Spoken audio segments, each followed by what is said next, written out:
ปีนี้ลงทุนเองเนาะแต่ที่จำอยู่ว่านั้นแค่นยางสีขาวอั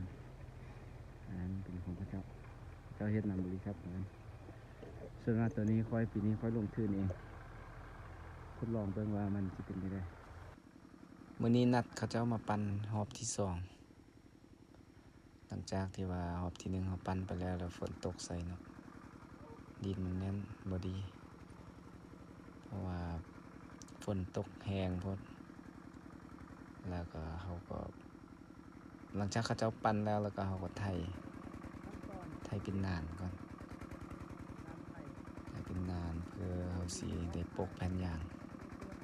ถ้าว่าบ่ปกแผ่นยางแล้วมันสิออกยาหลายมันจะบ่ค่อยดีนะเฮ็ดหลายขั้นตอนตึกหลังจากไปได้ 2-3 ชั่วโมงก็ฮอดเวลาพักเที่ยงกินข้าวก่อนเก็บผักบ่มีหยังกินนะเก็บผักกาดอยู่ข้างหัวนี่แหละ มาแกงกินอยู่ให้อยู่นานี่แบบสิดังไฟแกงผักละล่านี่แหละบ่มีหยังกินฮอดเวลากินข้าวแล้วจากนั้นก็เสิร์ฟโดย วิตามินซีไป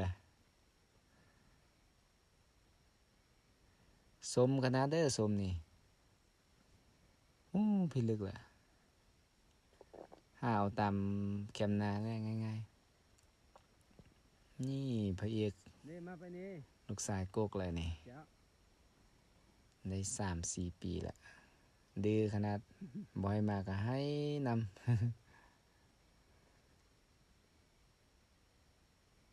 มื้อนี้มาเฮ็ดนานได้หลายแล้วตอนนี้เป็นมื้อที่2หลังจากไถนานมันได้2มื้อแล้วมื้อที่3สิได้ปกแผ่นยางละว่าเฮ็ดนานแล้วเลยเด้มื้อที่3ขอแรงงานมาช่วยนี่ขอพี่น้องอยู่ถึงบ้านนี่มาช่วยจะมาช่วยจังแล้วนะ พอดีสำเร็จการปลูกพันยางเราทากาเบียละมาปลูกแบบนี้นะสำเร็จภารกิจปลูกพันยางไปกับเพื่อนและคนเอารอติดตามตอนต่อไปว่าคนจะปลูกเสือมาจากไหน